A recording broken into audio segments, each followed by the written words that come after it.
Well, yes, indeed. Thank you, Mark. Well, we've got Mr. Peter Esele, former president of Penderson.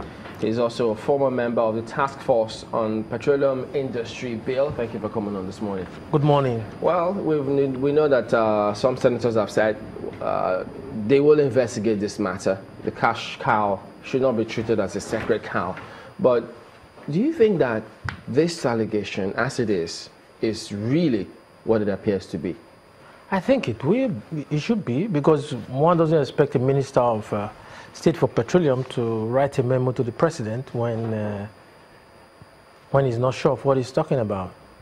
But again, most of us, I'm not surprised actually, because the biggest problem we've always had in the oil and gas, or we've had in NNPC, for example, has been the issue of process.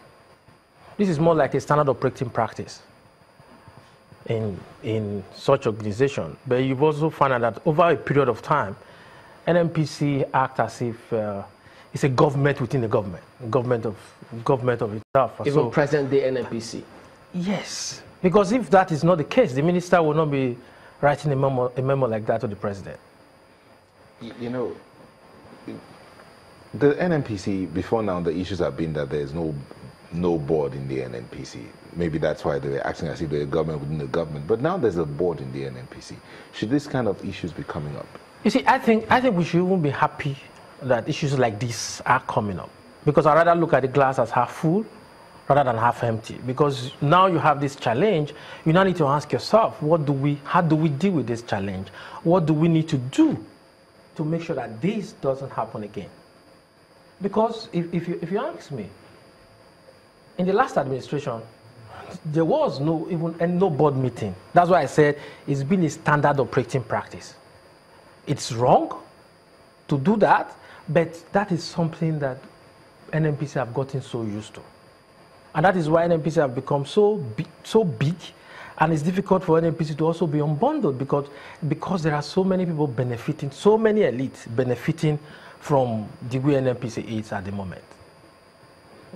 But you know, what about those who say that this is something that they need to carefully look into?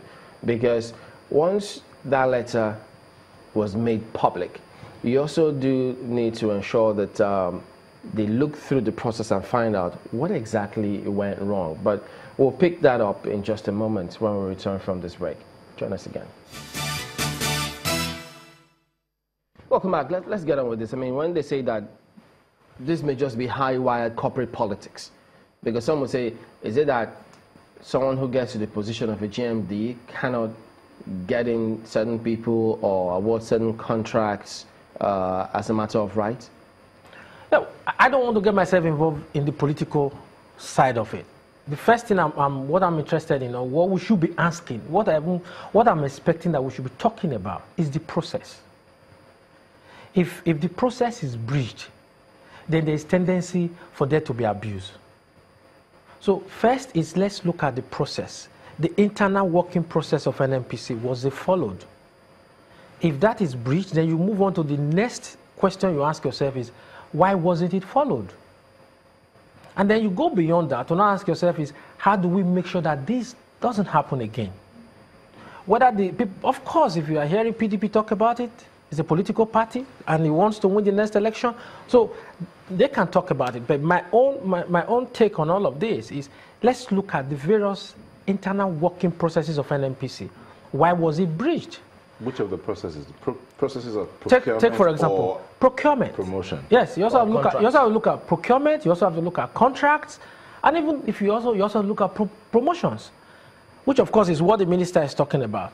And then when you also now look at, even take for example, we are supposed to have a National Procurement Commission by law, but that board have also not been constituted. So we need to look at all of this, and then that will now give you an idea of what we need to do. Because even in previous administration, you know, from the previous administration you also have, there was never a board meeting. How many board meetings do you have? Okay, let me bring this in here. I came across this morning, so let's just see if we can. The Public Procurement Act in Section 2 provides that the Council shall consider, approve, and amend the monetary and prior review thresholds of the applications of the provisions of the Act by procuring entities. Hold on. Now, in a circular from the Office of the Secretary to the Government dated 11th of March 2009.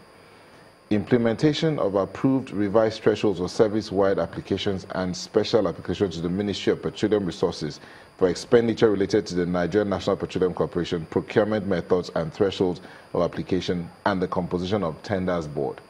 Now, based on that letter, the NNPC was given room to have its own tenders board with a limit of, with an leeway to approve contracts worth $20 million. If we go by this, and the letter by the Honorable Minister of State for Petroleum Resources, is there any room for the GMD to have approved this contract? Even if you say you have a tenders board, the board must meet. You also have the board of NNPC. So the final approval will also be given by the board of NNPC. It's supposed to go to the board of NNPC. And then the minister himself, who happens to be the chairman of the board, is supposed to be aware of this. But again, you also need to ask yourself best practice. Even when we were talking about the petroleum industry bill, I happen to be the task force, we were always talking about the need of unbundling NNPC. Now, let's look at some of the fundamentals of how you actually run an organization. The Minister of Petroleum, right now the President is the Minister of Petroleum. And then probably he delegated that responsibility to the Minister of State for Petroleum. And then you also have the GMD of NNPC. Now, let's look at the conflict of interest there. Ordinarily, the Minister of State is supposed to supervise the NNPC. By law, because I've always talked about the need that because people are benefiting from it at the top, nobody is really looking at the working structure of NNPC. Now, the same minister is the chairman of NNPC board. So the minister who is supposed to regulate, supervise, and oversee what is going on in NNPC is now also part of decision-making process of NNPC. In what capacity? Chairman of the board.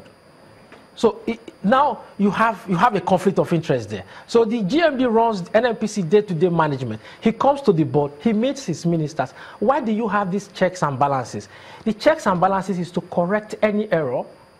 And we are not saying anybody is corrupt, but the first thing is that you do everything possible to mitigate whatever may follow. And that's why you have these various checks.